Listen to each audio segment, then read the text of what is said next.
Hello, everyone. My name is Mike, and this is Matrix to Paradise. Today, I was going to go over a quick overview of Vietnam. Vietnam is another country that I'm going to visit and probably live in for a while. It's one of those countries. Obviously, Americans and America have had a long history with that. One of my first memories of watching TV when I was a kid was seeing helicopters on the news. I could see the helicopters, and I was always asking my dad, who was in the Air Force at the time, I was always asking my dad, what is that? What is that? What is that? And he told me it was helicopters, and later on I found out it was helicopters on the news, and they were showing clips from the Vietnam War. Anyway, so Vietnam has long history. Anyway, it's calmed down there. Obviously, it's no longer war there. The communists did end up winning and taking over the country, and they were kind of backwards for a long time until about, I would say, probably the mid 90s. And the mid 90s, they kind of started changing their mind on some things, and the government there started opening up and becoming more, I would say, probably friendly towards trade with other countries and influence from other countries. They weren't so much communist oppressors as, say, China or the Soviet Union. So they really wanted to, it seems like they wanted to make their country improve, and they really have. I mean, it's gone from the 1990s, middle of the 1990s till now. Vietnam has seen a complete change. I mean, they are totally modernized now, and it's a totally free sort of system there. I mean, it's still a communist country. I don't think you could do a lot of things. You wouldn't want to go there and talk bad about the government and all that stuff, but otherwise, I think it's okay. It's good for business. They're kind of like in the middle between the communists and the capitalist, free market system. So they're kind of in the middle of that, and they're not. I mean, it's sort of in a fascistic way, but not in an oppressive way. So, I mean, you could take that or leave that, whatever. It's one of those things. It's in the middle. So anyway, Vietnam. Some facts about Vietnam. Vietnam is about 80-something% the size of California. So it's about 20% less size than California. So it's that big. But the population of Vietnam is 100 million. So it's a third of our population. Just slightly less than a third of the population of the United States. So you got 100 million people living in Vietnam.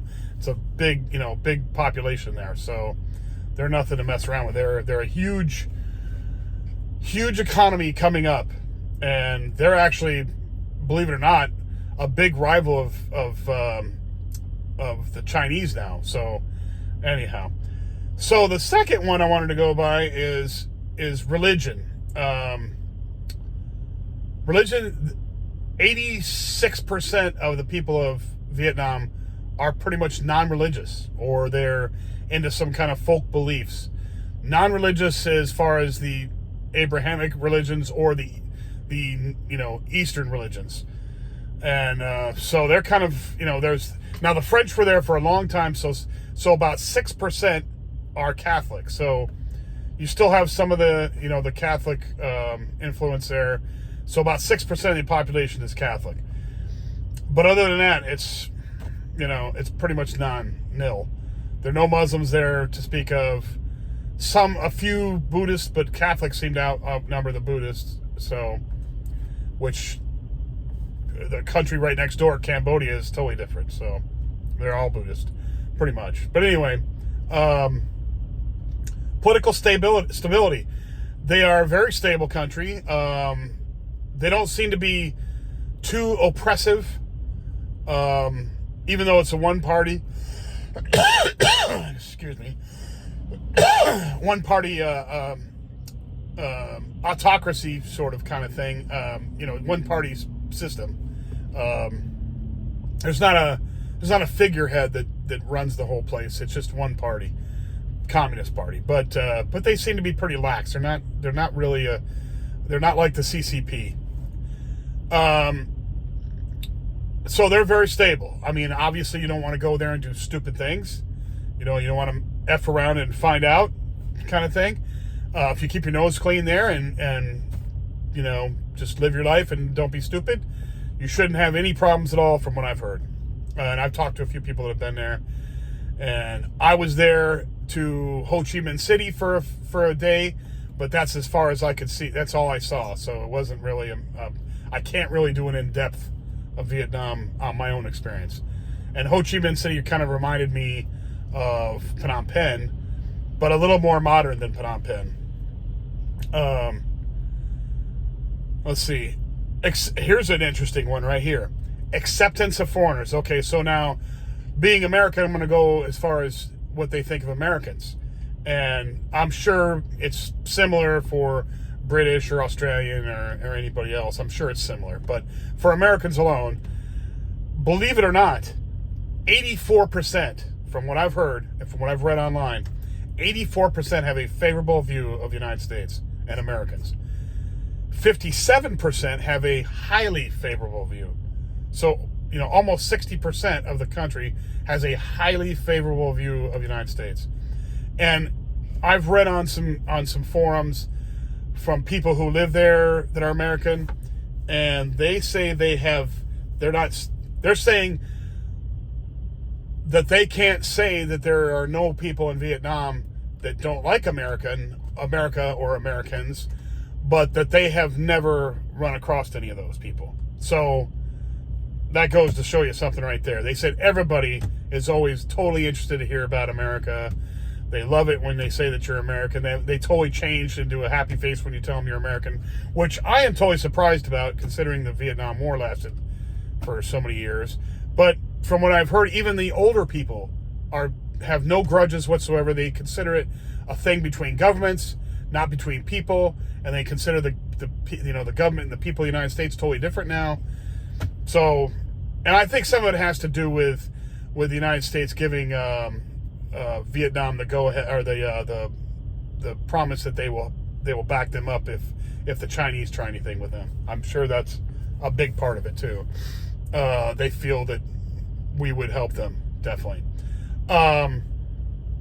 So Vietnam is, I mean, my goodness, that's one of the biggest countries, one of the countries that has the biggest amount of people that actually like Americans and think America is a good thing.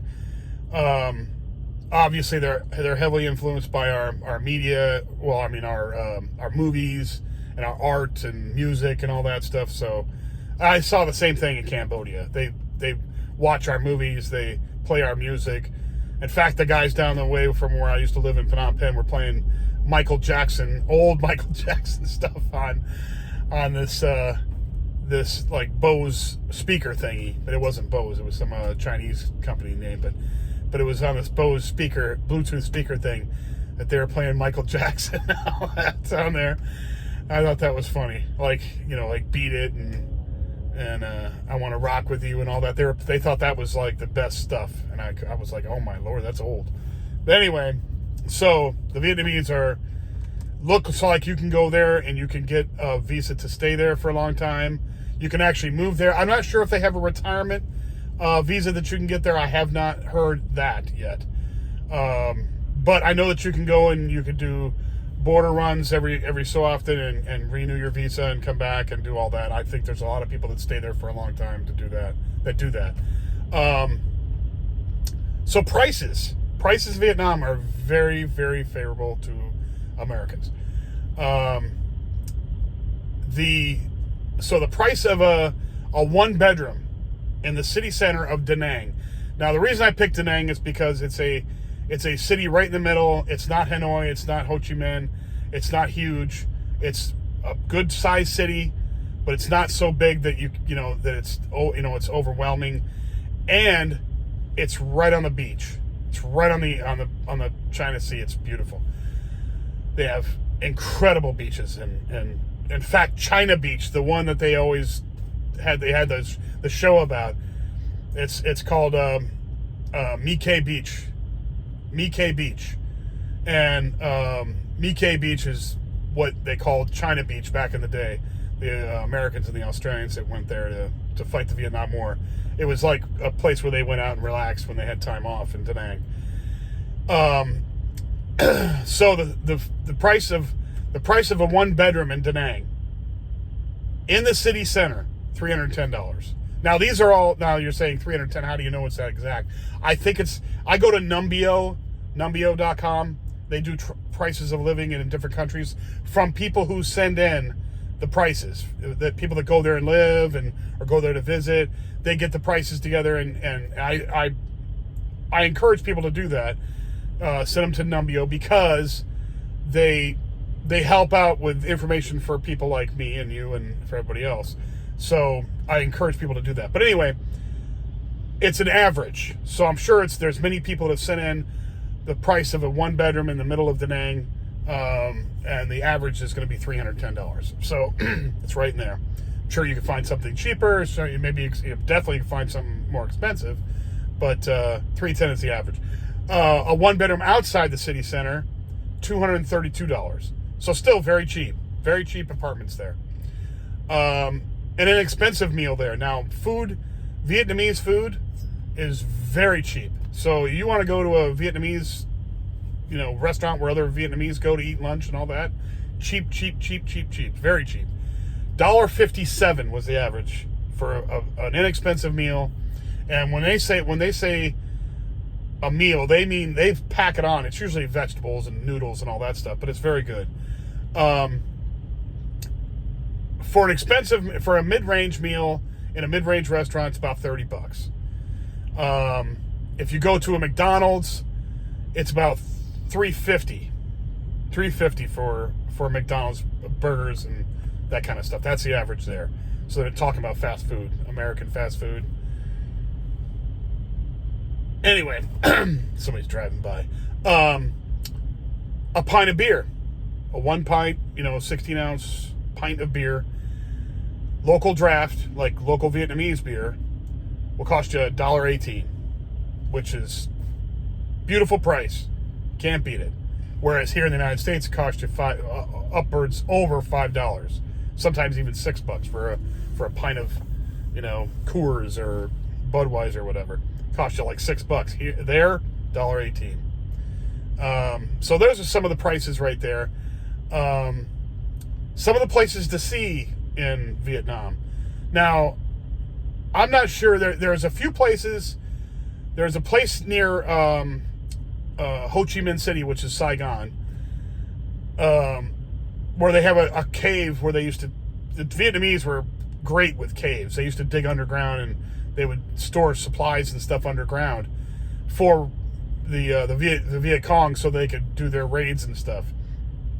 Because weapons and ammo were hard to come by, so when they got weapons and ammo from the north, they would store them underground and have these elaborate caves and cave systems, and it was crazy how they did that. But anyway, there's a cave, I think it's called Quy Chi or something like that. Quy Chi, or it's close to Saigon, and you can go check out the cave system they got there. It's wild. Another place is a UNESCO World Heritage Site, Ha Long Bay. Ha Long Bay is up near Haiphong, which is in the north of the country, close to Hanoi, but on the coast. And it's this crazy bay with these tall pillars of rock that come out of it. And it's just, if you go look online, it's an amazing look. It's just crazy look. So there's Ha Long Bay, Ho Chi Minh City, Hanoi. There's a lot of ancient stuff there, a lot of French architecture in both cities, Hanoi and Ho Chi Minh City, Saigon. Lots of different French-inspired buildings and stuff that were built there back in the old days when they were colonialized by them. The Mekong Delta is another place. If you want fish dinners and all that, go down there. It's crazy the amount of stuff they have down there.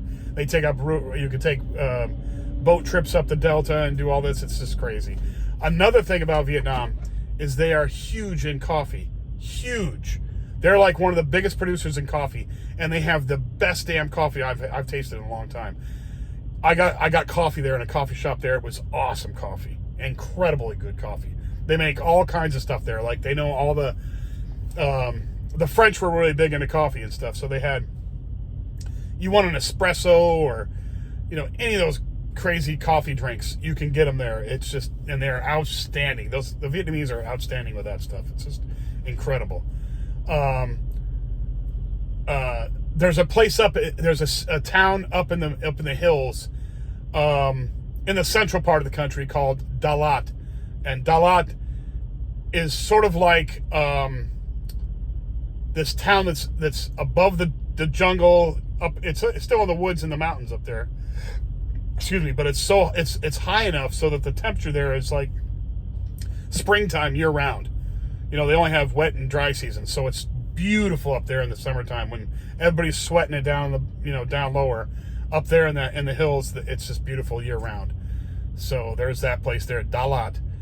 I'm going to go to Vietnam and explore the entire place. I'm just going to go nuts there and probably spend a month or two there, if not more. I might end up moving there for a while and covering the entire country, but I'm going to, because there is a lot of stuff there. Now, I don't know I don't know about old military stuff there. I'm not sure. I mean, I will go if I can. If there's any place, if there's something set up, I'll go and check it out. But I haven't heard a whole lot about that. Otherwise, that's the brief overview of Vietnam. Vietnam is a very wonderful country now. It's not war ravaged at all. The people there are very, very resourceful. I mean, there's all kinds of stuff online, and YouTube and stuff of these guys restoring stuff from Vietnam. It's so cool. It's a very interesting country, and they totally love foreigners. So it's becoming a big time expat haven. Anyhow, thank you for watching my videos. If you like the video, please push the like button and subscribe, because it helps me out in the algorithm. If you know anybody that likes this content, please pass it on.